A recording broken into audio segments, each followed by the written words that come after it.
नमस्कार। आप सुन रहे हैं मुंशी प्रेमचंद जी का प्रसिद्ध उपन्यास गबन।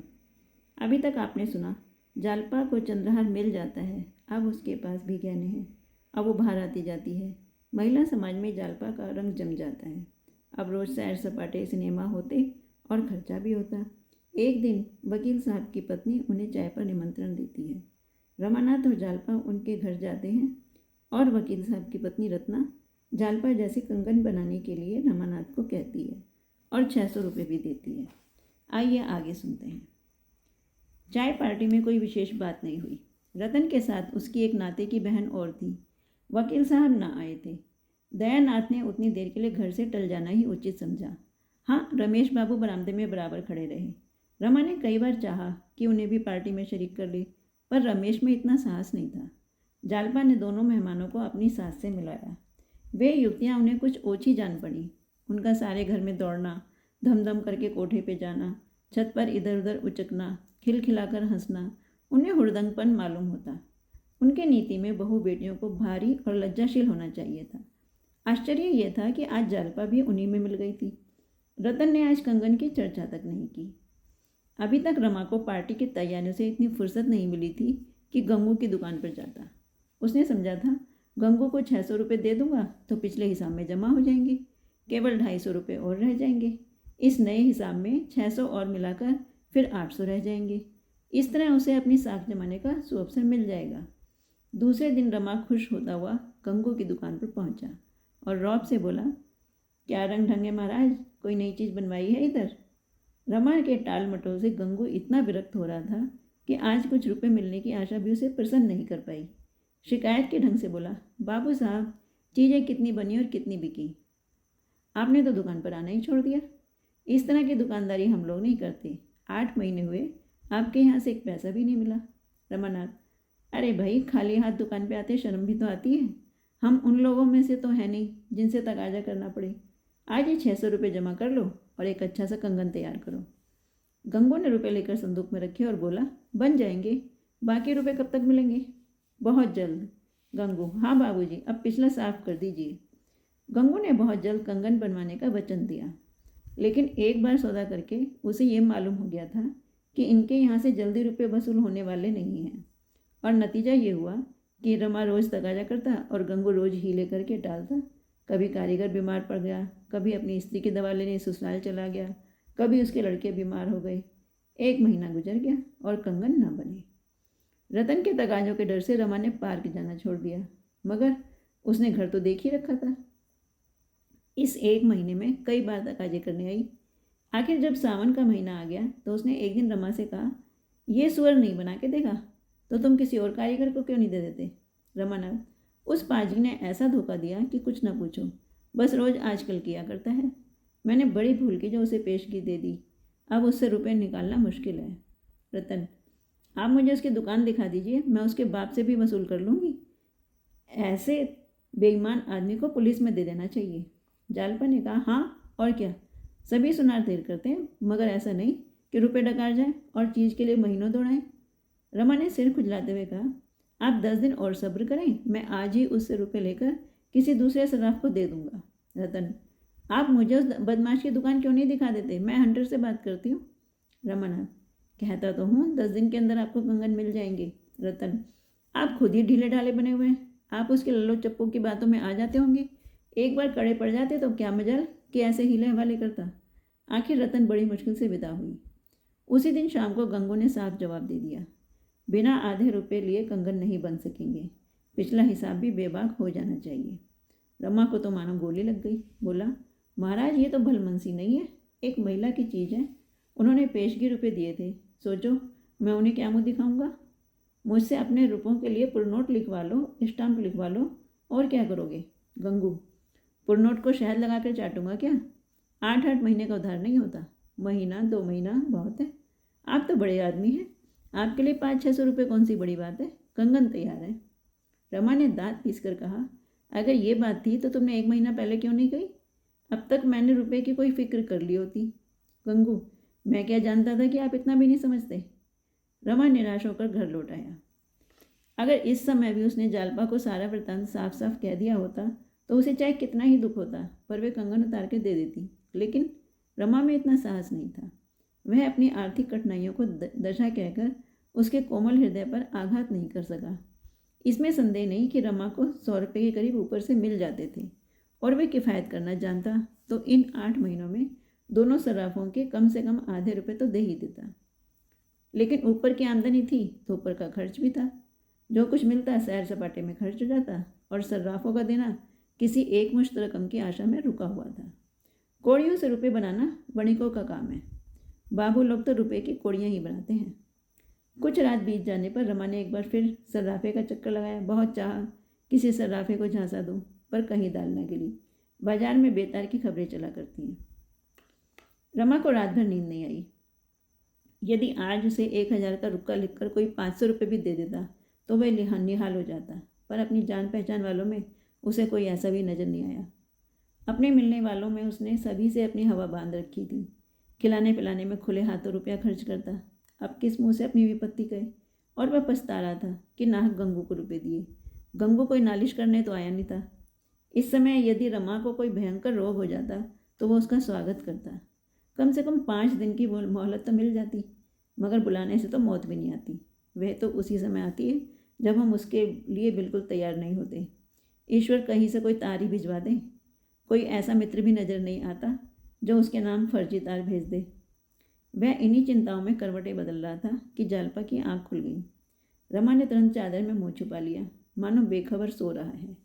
जालपा ने धीरे से चादर हटाकर उसका मुंह देखा और उसे सोता पाकर ध्यान से उसका मुंह देखने लगी। जागरण और निद्रा का अंतर उसे छिपा न रहा। उसे धीरे से हिलाकर बोली, क्या अभी तक जाग रहे हो? रमानाथ, क्या जाने क्यों नींद नहीं आ रही।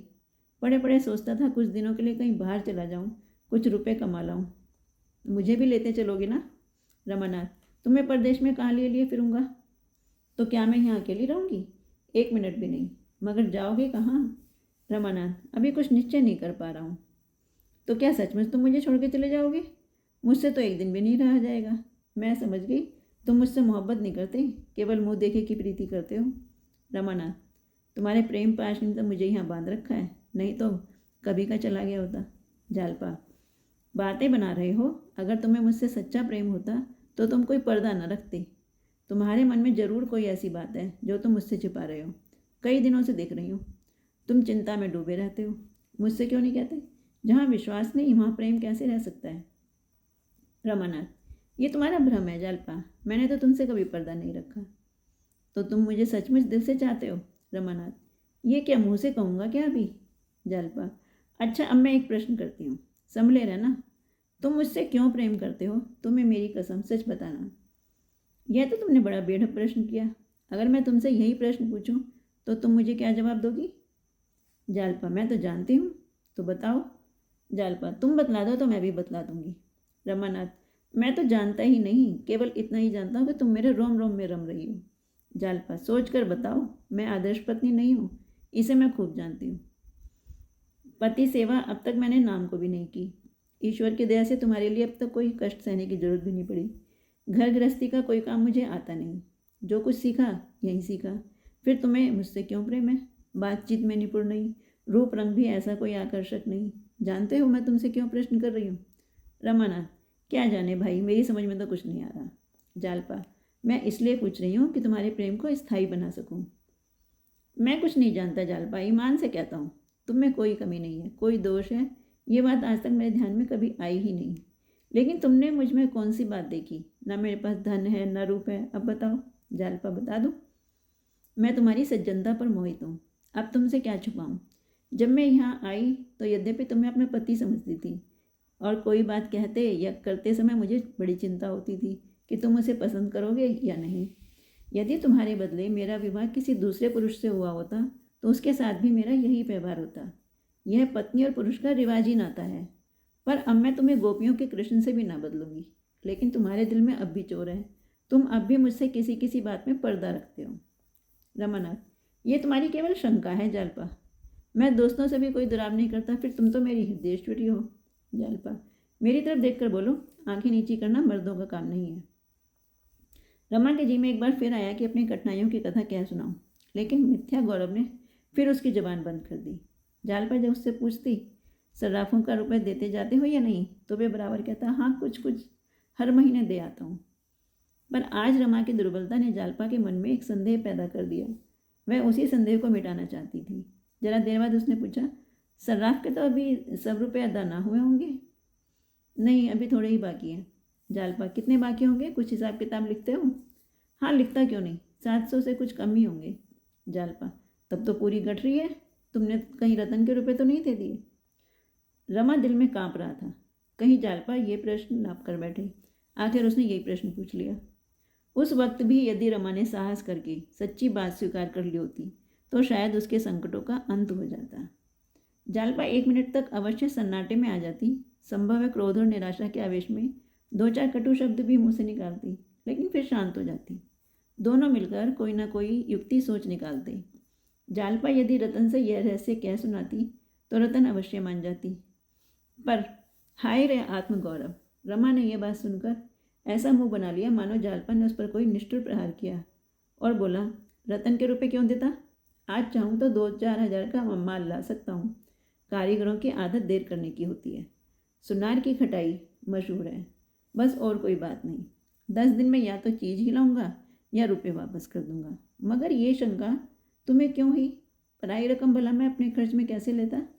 जालपा, कुछ नहीं, मैंने तो यूं ही पूछ लिया था। जालपा को थोड़ी देर में नींद आ गई, पर रमा इसी उधेड़ बुन में पड़ा रहा। कहाँ से रुपये लाए? अगर वह रमेश बाबू से साफ साफ कह दे तो वह किसी महाजन से रुपये दिला देंगे, लेकिन नहीं, वह उनसे किसी तरह ना कह सकेगा। उसमें इतना साहस ही नहीं था। उसने प्रातःकाल नाश्ता करके दफ्तर की राह ली। शायद वहाँ कुछ प्रबंध हो जाए। कौन प्रबंध करेगा, इसका उसे ध्यान नहीं था। जैसे रोगी वैद्य के पास जाकर संतुष्ट हो जाता है पर यह नहीं जानता कि मैं अच्छा होऊंगा या नहीं, यही दशा इस समय रमा की थी। दफ्तर में चपरासी के सिवा और कोई नहीं था। रमा रजिस्टर खोलकर अंकों की जांच करने लगा। कई दिनों से मीज़ान नहीं दिया गया था, पर बड़े बाबू के हस्ताक्षर मौजूद थे। अब मीज़ान दिया तो 2,500 निकले। एकाएक उसे एक बात सूझी, क्यों ना 2,500 की जगह मीज़ान 2,000 लिख दूँ? रसीद वही कि जांच कौन करता है? अगर चोरी पकड़ी भी गई तो कह दूंगा मीज़ान लगाने में गलती हो गई। मगर इस विचार को उसने मन में टिकने नहीं दिया। इस भय से कहीं चित्त चंचल न हो जाए, उसने पेंसिल के अंकों पर रोशनाई उधर दी और रजिस्टर को दराज में बंद करके इधर उधर घूमने लगा। इक्की दुक्की गाड़ियाँ जाने लगी।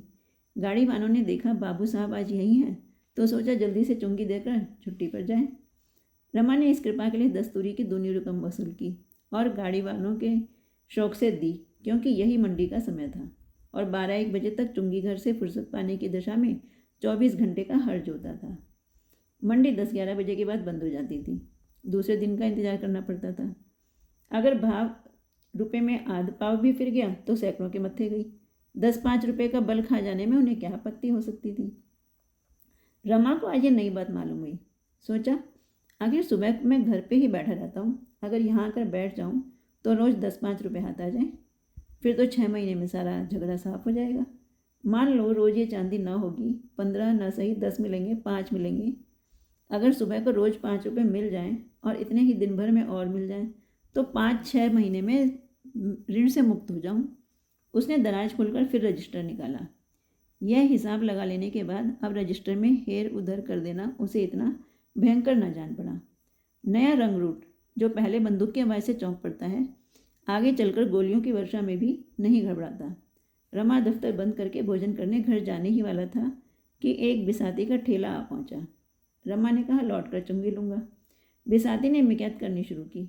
उसे कोई बड़ा ज़रूरी काम था। आखिर 10 रुपये पर मामला ठीक हुआ। रमा ने चुंगी ली, रुपये जेब में रखे और घर चला। 25 रुपये केवल 2-2.5 घंटे में आ गए। अगर 1 महीने भी यह औसत रहे तो पल्ला पार। उसे इतनी खुशी हुई कि वह भोजन करने घर न गया, बाजार से भी कुछ नहीं मंगाया। रुपये भुनाते हुए उसे 1 रुपया कम हो जाने का ख्याल हुआ। वह शाम तक बैठा काम करता रहा। 4 रुपये और वसूल हुए। चिराग जले हुए घर चला तो उसके मन पर से चिंता और निराशा का बहुत कुछ बोझ उतर चुका था। अगर 10 दिन यही तेजी रही तो रतन से मुँह चुराने की नौबत नहीं आएगी। धन्यवाद। जल्द ही मिलते हैं गबन के अगले अध्याय के साथ।